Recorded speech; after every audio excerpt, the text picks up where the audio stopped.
తన స్వాస్థ్యమైన తన గర్భమున పుట్టిన తన కుమారుని బలిగా ఇవ్వమని దేవుడు అంటున్నాడు. ఇది అబ్రహాముకు అర్పించిన పని. ఇది శక్తితోనో బలంతోనో చేసేది కాదు. మనసు ధైర్యం చేసుకొని, నిబ్బరం చేసుకొని, గుండె బలపరుచుకొని చేసే పని. కొన్నిసార్లు మనము బలముతోనూ శక్తితోనూ చేసే పనులు ఉంటాయి. కానీ దేవుడు కొన్ని సందర్భాల్లో మనసు నిబ్బరం చేసుకుని వెళ్ళే పని చేయమంటున్నాడు. గుండె ధైర్యం చేసుకుని చేసే పనులు చేయమంటూ ఉంటాడు.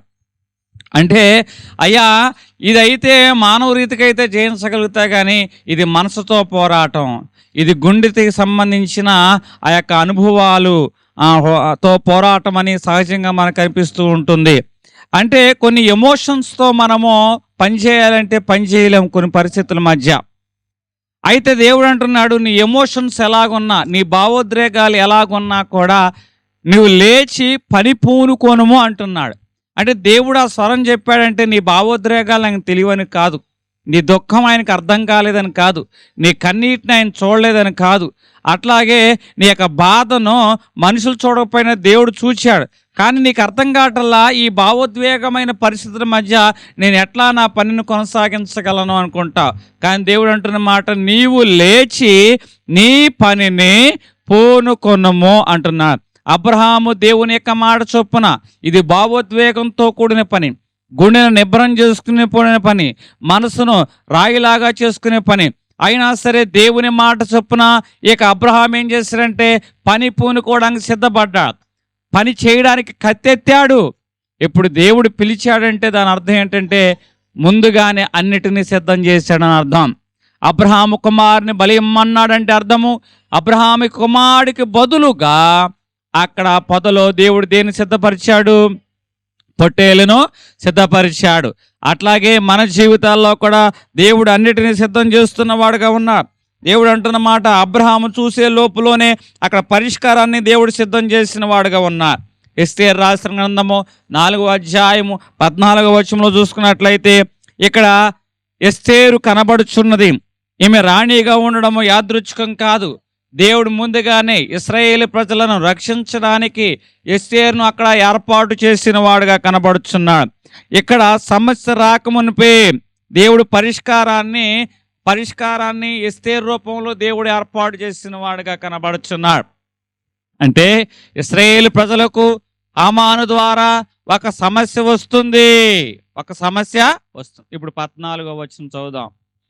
నీవు ఈ సమయమందు ఏమీ మాట్లాడక మౌనంగా ఉన్న ఎడల యోధులకు సహాయమును విడుదలయు మరి ఒక దిక్కు నుండి, నువ్వు ఈ సమయంలో ఏమీ మాట్లాడకుండా మౌనంగా ఉంటావేమో, కానీ యూదులకు సహాయము మరి ఒక దిక్కు నుంచి వచ్చును. అంటే నువ్వు లేచి పనుకోనుకో. దేవుడు దీని నిమిత్తమే నిన్ను ఈ స్థానంలో కూర్చోబెట్టాడు. ఇప్పుడు ఈమె ఏమంటుంది, నేను నశించదను అని ఈ సహోదరి ఏం చేసిందంటే లేచి పని పూనుకోవడం ప్రారంభించింది. ఇది అసాధ్యంగానే కనపడుతుంది. సమయం కాని సమయంలో రాజు పిలుపు లేకుండా అంతఃపురంలోకి ప్రవేశించకూడదు. అయినా లేచి పని పూనుకుంది. అలా పూనుకోవడం వల్ల దేవుడు సమస్యకు తగిన పరిష్కారాన్ని ఆమె ద్వారా దేవుడు చూపించిన వాడుగా ఉన్నాడు.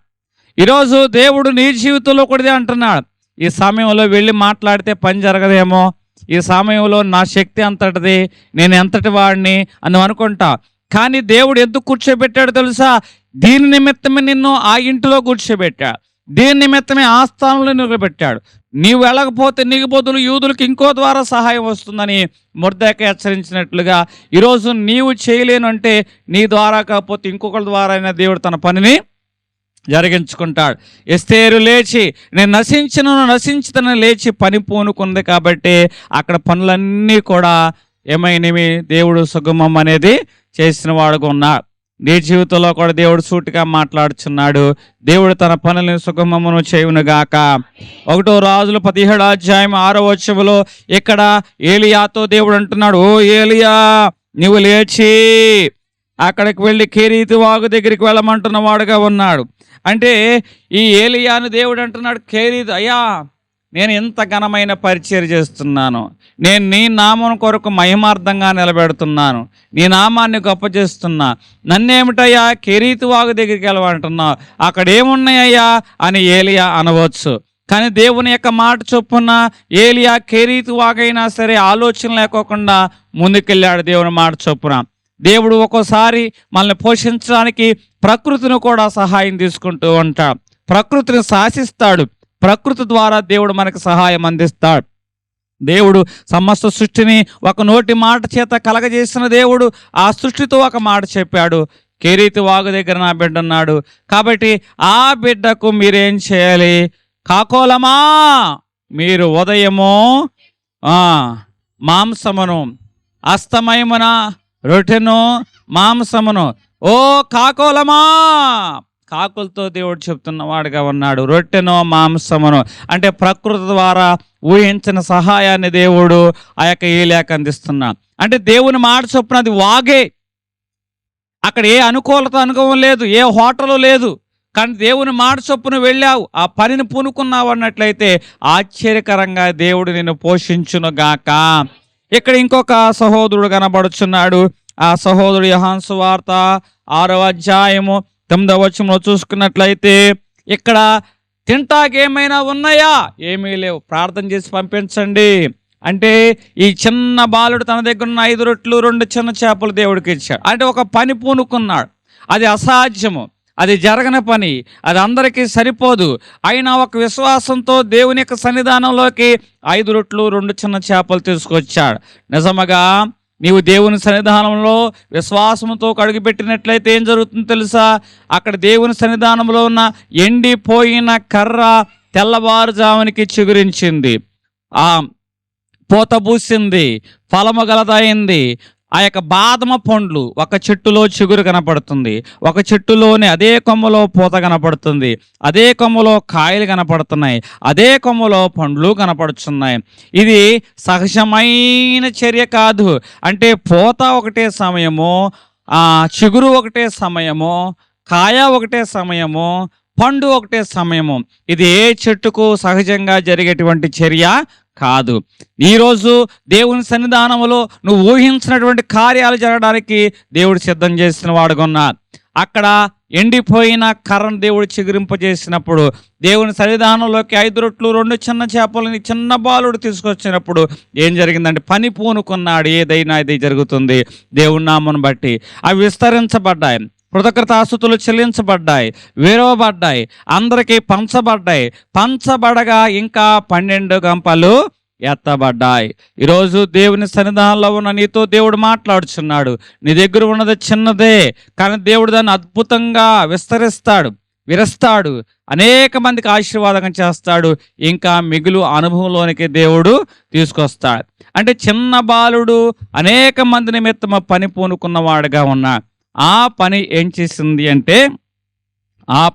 చేసిందంటే అనేక మందిని మెలుకొలిపిందిగా ఉంది. ఈరోజు మన జీవితాల్లో కూడా అనుకుంటూ ఉంటాం, ఇదిగో ఏమిటిది అని. కానీ దేవుడు అంటున్న మాట, నీ దగ్గర ఉన్నది చిన్నదే అయినా ఆ చిన్నది ఏం చేస్తాడంటే దేవుడు చాలా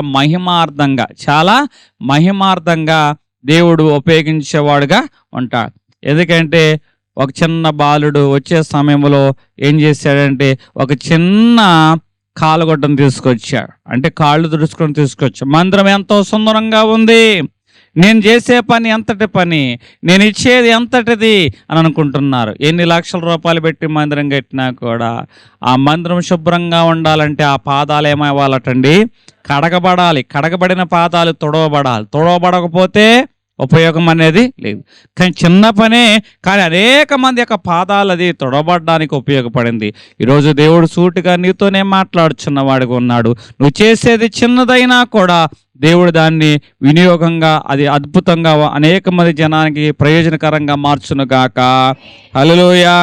ఒక వ్యక్తి అంటున్నాడు, దేవా నాకు పెద్ద పనిని అప్పగించవా, నాకు సరైన వనరులు లేవు అంటున్నాడు. అంటే చాలా పెద్ద పని చేయాలని ఉంది, ఏమి లేవట, వనరులు లేవు. అంటే మనలో కూడా చాలామంది ఏమనుకుంటారంటే చేస్తే కుంభస్థలాన్నే కొట్టాలి, కొడితే కుంభస్థలాన్నే కొట్టాలి, చేస్తే పెద్ద ఉద్యోగాన్ని చేయాలి, చేస్తే గొప్ప వ్యవసాయం చేయాలి, చేస్తే ఉన్నతమైన పదవిని మనము సాధించాలనుకుంటూ ఉంటాం. అయితే వనరులు ఉండవు. దేవుడు ఏమన్నాడు, నీ దగ్గర ఏముంది అయ్యా? కొంచెం నైపుణ్యం. ఆ కొంచెం నైపుణ్యంతో ఈ రోజు నువ్వు ప్రారంభించు. అయ్యా నేను పెద్ద పని చేయాలనుకుంటున్నా కదయ్యా, నువ్వేమిటి చిన్న పని అప్పగించావు? చిన్న పని చేయి. ఆ చిన్న పని చేసినప్పుడు అందరూ ఈ పనితో వీడు ఏం చేస్తాడు, వీడు ఎప్పుడు ఎదుగుతాడు, వీడు ఎప్పుడు స్థిరపడతాడు అని అందరూ అన్నా. కానీ పని చేయగా సహాయకులు వచ్చారు. పని చేస్తూ ఉండగా ఆ యొక్క పని వృద్ధి చెందడం ప్రారంభించింది. సహాయకులు ఇచ్చేవారుగా ఉన్నారు, పెట్టుబడి పెట్టేవారు ఉన్నవారుగా ఉన్నారు. అదేవిధంగా ఆ యొక్క ఆదరణ అనేది మనుషుల యొక్క ఆదరణ కూడా పెరిగింది. దేవుడు ఆ పనిని విస్తరింపజేసిన వాడుగా ఉన్నాడు. ఇప్పుడు అతని కిందే ఒక 10 మందిని పెట్టుకొని ఆ పనిని జరిగిస్తున్న వాడుగా ఉన్నాడు. దేవుని నామానికి మహిమ కలుగును గాక. అంటే దేవుడు ఏం చేస్తున్నాడు అంటే పనిని పూనుకోమంటున్న వాడుగా ఉన్నాడు. దేవుడు పని అప్పగించినప్పుడు బాధ్యత మాత్రమే ఇవ్వడు, ఆ పని పూర్తి చేయడానికి కావలసిన జ్ఞానాన్ని ఇస్తాడు, శక్తిని ఇస్తాడు, సహాయాన్ని ఇస్తాడు. అంటే సొలొమోనుకు దేవుడు పనిని అప్పగించిన వాడుగా ఉన్నాడు. 1 రాజుల 3:9 ఏం పని అప్పగించాడు?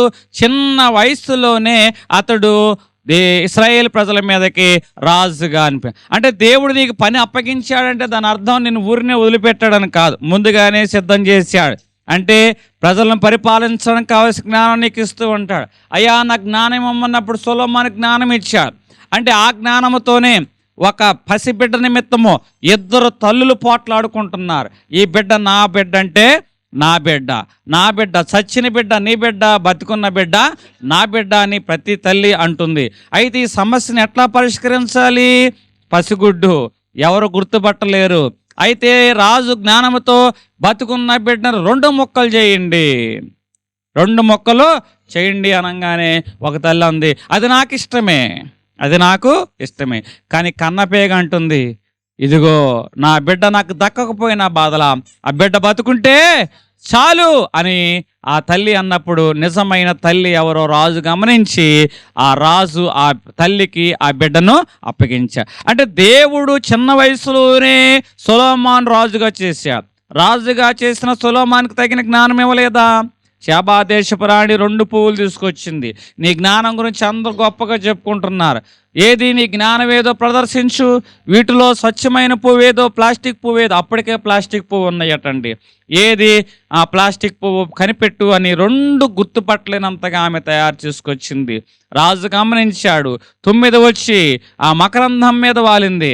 అప్పుడు అర్థం చేసుకున్నాడు, స్వచ్ఛమైన పువ్వు మీదే 9 మకరందాన్ని పీల్చుకుంటుంది. దాన్ని బట్టి ఇది నిజమైన పుష్పము, సహజమైన పుష్పం అని చెప్పినప్పుడు రాణి ఆశ్చర్యపోయింది. అంటే ఈ జ్ఞానం ఎవరు అప్పగించారు అంటే దేవుడు ఇచ్చిన వాడు. అంటే దేవుడు మనకు పని అప్పగించాడంటే ఆ పనికి తగ్గ జ్ఞానాన్ని కూడా దేవుడు ఇస్తాడు. దేవుని నామానికి మహిమ కలుగును గాక.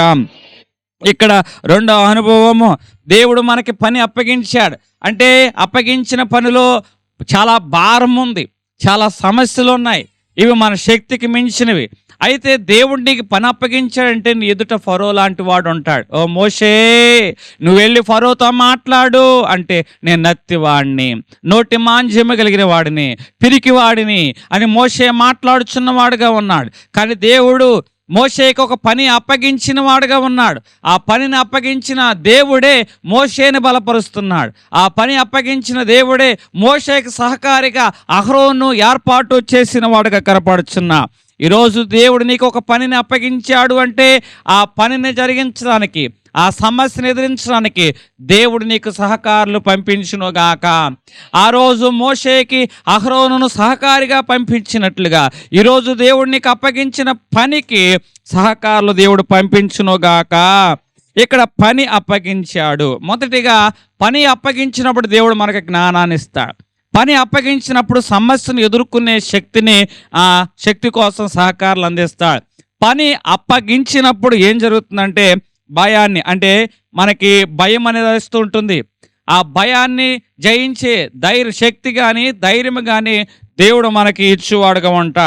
యెహోషువ 1:9 మనం చూసుకున్నట్లయితే ఇక్కడ యెహోషువకి ఒక పనిని అప్పగించిన వాడుగా ఉన్నాడు.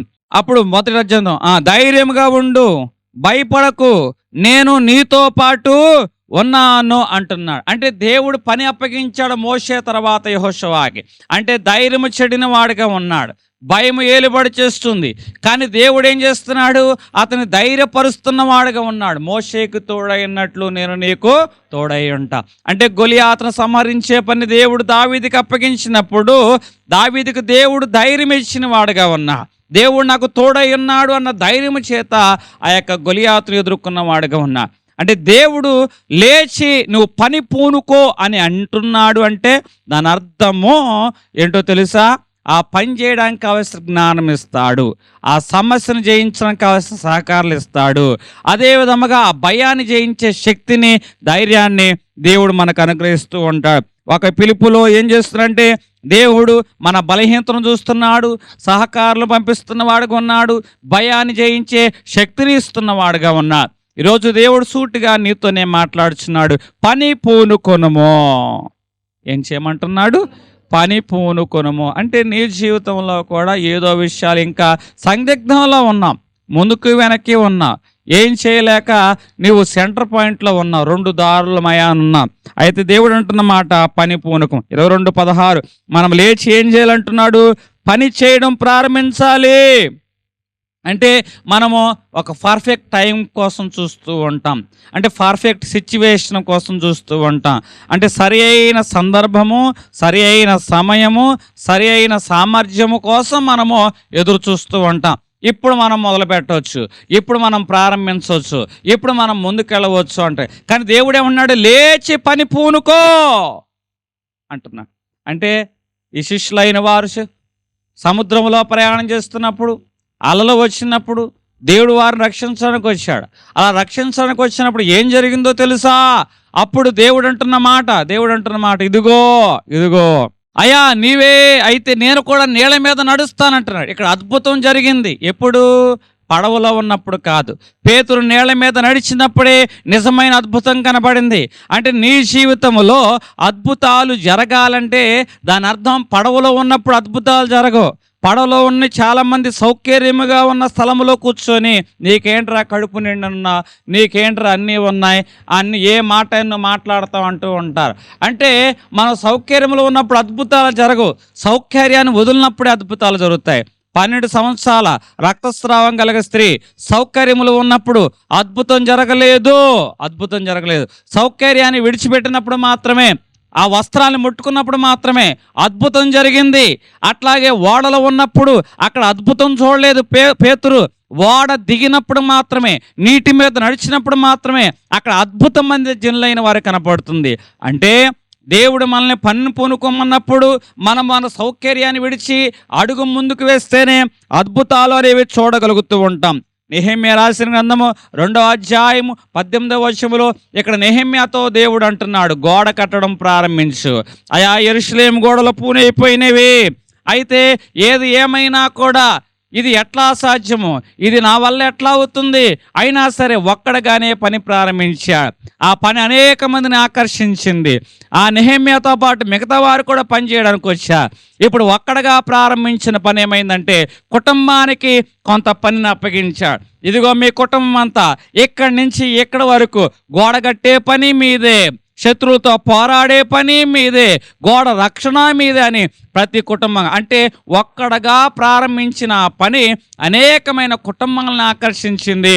ఒక్కడగా ప్రారంభించిన పని అనేక మందిని ఆకర్షించటం వలన ఆ పని 52 రోజుల్లోనే పూర్తి అయ్యేలాగా చేసింది. దేవుని నామానికి మహిమ కలుగును గాక. అంటే దేవుడు మనకి పనిని అప్పగించిన వాడుగా ఉన్నాడు. ఇక్కడ గుడ్డివాడు కనపడుచున్నాడు. నువ్వు లేచి వెళ్ళి కోనేట్లోకి వెళ్ళి కడుక్కో అనగానే గుడ్డివాడు లేచి వెళ్ళినవాడు. అంటే అద్భుతాలు అనేవి మనం చేస్తున్న పనులు బట్టే జరుగుతాయి. గుడ్డివాడు ఎప్పుడైతే లేచి కోనేట్లోకి వెళ్ళి కడుక్కున్న వాడుగా ఉన్నాడో అప్పుడే అతడు చూపు పొందుకున్న వాడుగా ఉన్నాడు. నీ జీవితంలో కూడా అంతే. దేవుడు నిన్ను అద్భుతాల కొరకు సిద్ధం చేసిన వాడుగా ఉన్నాడు. అద్భుతాలను అడుగు పెట్టాలి అంటే నీవు నీ సౌకర్యాన్ని విడిచిపెట్టాలి. ప్రారంభం చేస్తూ వారికి దేవుడు ఏం చేస్తారంటే ఆ యొక్క దారులు అనేవి తెరిచేవాడుగా ఉంటాడు. అంటే ఈరోజు దేవుని మాట చొప్పున నువ్వు అడుగు ముందుకు వేసావు, పరిస్థితులు ఏమీ అనుకూలంగా లేవు. ఎదురుగా ఎర్ర సముద్రం ఉంది. అయ్యా ఎక్కడి నుంచో ఎక్కడి దాకా నడిపించావు, కానీ ఏమిటయ్యా ఈ ఎర్ర సముద్రం, ఎట్లయ్యా దీన్ని వేయించేది అని మోషే కనిపించవచ్చు. ఇశ్రాయేల్ ప్రజలు అంటున్నారు, అక్కడ సమాధులు లేవా, ఎక్కడి దాకా తీసుకొచ్చావా? కానీ దేవుని యొక్క మాట ఏమంటుందంటే సాగిపోవుడి. ఏమంటున్నాడు? సాగిపోడు. అంటే ఎర్ర సముద్రం ముందుగా ఉంటే ఎట్లా సాగిపోవంటావయ్యా అని అంటూ ఉంటుంది. వ్యాపారంలో అప్పులైపోయావు, అయితే సాగిపో అని దేవుడు అంటున్న వాడుగా ఉన్నాడు. అంటే దేవుడు అంటున్న మాట, నీ జీవితంలో నువ్వు ముందుకు వెళ్ళాలి అనుకుంటున్న ప్రతి సందర్భంలో కూడా, నీకు అనానుకూలంగా ఉన్న ప్రతి సందర్భంలో కూడా దేవుడు ఏమన్నాడంటే సాగిపో అంటున్నాడు. ఎదురుగా ఎర్ర సముద్రము, కానీ సాగిపోవటం వలన దేవుడు ఏం చేశాడంటే అక్కడ సమస్యలో కూడా చక్కటి మార్గాన్ని దేవుడు సిద్ధం చేసిన వాడుగా ఉన్నాం. దేవుని నామానికి మహిమ కలుగునగాక. అక్కడ సమస్యలు ఉన్నాయి, అసాధారణమైన పరిస్థితులు ఉన్నాయి, భయాలు ఉన్నాయి. కానీ విశ్వాసంతో మోషే అడుగు ముందుకు వేసినప్పుడు ఏం జరిగిందంటే అక్కడ సముద్రంలో దేవుడు మార్గాన్ని ఏర్పాటు చేశాడు. దేవుని మాట చొప్పున మనం ముందుకు వెళ్ళినట్లయితే కొత్త మార్గాలు దేవుడు మన కొరకు తెరుస్తూ ఉంటాడు. ఇక్కడ యెహోషువ కనపడుచున్నాడు. అతడు ఎక్కడికి వెళ్ళేస్తున్నాడు? అతడు యెరూషలేము దగ్గరికి వచ్చాడు. కోటలు చాలా బలంగా ఉన్నాయి. అయ్యా ఇది ఎలా సాధ్యమో? అయితే 7 మార్లు తిరుగు. అయ్యా 7 మార్లు తిరగాల? 7 మార్లు తిరిగితే కోటలు ఎట్లా గోల్తాయి అని సందేహంతో మాట్లాడా? అవిశ్వాసంతో మాట్లాడా? లేదు కదా. దేవుని మాట చొప్పున అతడు విశ్వాసంతో ఏం చేశాడంటే 7 మార్లు మౌనంగానే తిరిగాడు. దేవుని పని జరగాలి అంటే నువ్వు మౌనంగా ఉండాల్సిందే, విశ్వాసంతో నువ్వు కనిపెట్టి తిరగాల్సిందే. దేవుడు అంటున్నాడు, ఎందుకో తెలుసా, నీ జీవితంలో అద్భుతం జరగాలంటే నోరు మూసుకో. చాలామంది అంటూ ఉంటారు, గొడవ అయినప్పుడు ఏమంటారు చెప్పండి? నోరు మూసుకో. అంటే అది మంచిగా చీడుకా? గడికి చెప్పాలి. అంటే మన జీవితంలో దేవుడు మంచి కార్యాలు జరిగించాలంటే ఏం చేసుకోవాలట? మనం కొన్ని సందర్భాలు మన శక్తికి మించి జరగాలంటే గడికి చెప్పండి, నోరు మూసుకోవాలి. అట్లాగే నోరు తెరవడం వల్ల ఏమైతే తెలుసా? నోరు తెరవడం వల్ల అనవసరమైన విషయాలు ఏలుబడి చేస్తూ ఉంటాయి. వారు నోరు తెరిచినట్లయితే అవి గోడతాయి అంటావారా? ఒక గోడ ఎంత ఎత్తుంది, ఆ కోట గోడ మీద 2-3 బళ్ళు వెళ్తున్నాయిరా, మన వల్ల ఏమవుతుంది అని అవిశ్వాస మాటలు మాట్లాడాడు. వారు బలహీనం అయిపోయేవారు, వారి ధైర్యం చెడిపోయారు. కానీ దేవుడు ఏమంటున్నాడు? మౌనంగా యెరూషలేము యెరికో గోడల చుట్టూ తిరిగారు. అప్పుడు ఏం జరిగిందంటే దేవుడు అక్కడ అద్భుతాన్ని జరిగించిన వాడుగా ఉన్నాడు. దేవుని నామానికి మహిమ కలుగునగాక. వారు తిరగకపోతే గోడలు కూలేవి కాదు. కొన్ని విషయాలు ప్రార్థనలతో పాటు చర్యల వల్ల కూడా దేవుడు వాటిని జరిగిస్తూ ఉంటాడు. అంటే మనము దేవుని మాట చొప్పున అడుగు ముందుకు వేస్తే కొత్త దారులు సిద్ధం చేస్తాడు. దావీదు దేవుని మాట చొప్పున గొలియాతును జయించడానికి ముందుకెళ్తున్నాడు. ఇది అసాధ్యంగానే కనపడుతుంది, కానీ దేవుని మాట చొప్పున గొలియాతు ముందుకు వెళ్ళటం వల్ల గొలియాతును దేవుడు ఏం చేశాడంటే దావీదు పక్షంగా గొప్ప విజయాన్ని అర్పించాడు. నువ్వు లేచి పనిని పూరుకుంటే నీ ఎదుట ఎర్ర సముద్రం ఉండవచ్చు, నీ ఎదుట యెరికో గోడలు ఉండవచ్చు, నీ ఎదుట బలమైన గొలియాతు ఉండవచ్చు. యేసు నామములో వాటన్నిటి మీద దేవుడు నీకు అత్యధికమైన విజయము దేవుడు దయచేయునుగాక. హల్లెలూయా. దేవుడు పని పూనుకోమన్నాడంటే అర్థం ఏమిటో తెలుసా? ముందుగానే దాన్ని సిద్ధం చేశాడు. సమస్య పరిష్కారాన్ని ముందుగానే ఇచ్చిన వాడుగా ఉన్నాడు. దేవుడు ముందుగా అన్నిటిని సిద్ధం చేసిన తర్వాతే మనల్ని పిలుస్తూ ఉంటాడు. దేవుడు నిన్ను పని చేయమన్నాడంటే దానికి తగిన జ్ఞానం ఇస్తాడు, సమస్యకి పరిష్కారం ఇస్తాడు, భయాన్ని జయించే శక్తిని ఇస్తాడు. అంతటితో మాత్రమే కాదు, దేవుని మాట చొప్పున నువ్వు అడుగు ముందుకు వేసినట్లయితే కొత్త దారులు తెరుస్తాడు. ఆ యొక్క మోషే విషయంలో ఎర్ర సముద్రంలో కొత్త దారి తెరిచిన వాడుగా ఉన్నాడు. యెహోషువ విషయంలో యెరికో గోడలు కూల్చే విషయాలను దేవుడు జరిగించిన వాడుగా ఉన్నా. దావీదు విషయంలో అడుగు ముందుకు వేశాడు, కొత్త దారిని దేవుడు తెరిచిన వాడుగా ఉన్నా. ఈరోజు నీ జీవితంలో దేవుని నామం బట్టి పని కోరుకున్నట్లయితే నీ యొక్క జీవితంలో కొత్త మార్గాలను దేవుడు తెరుచునుగాక. నూతనమైన పదంలో నేను నడిపించునుగాక. దేవుడు కొద్ది మాట మన వీకుల్లో దీవించునుగాక.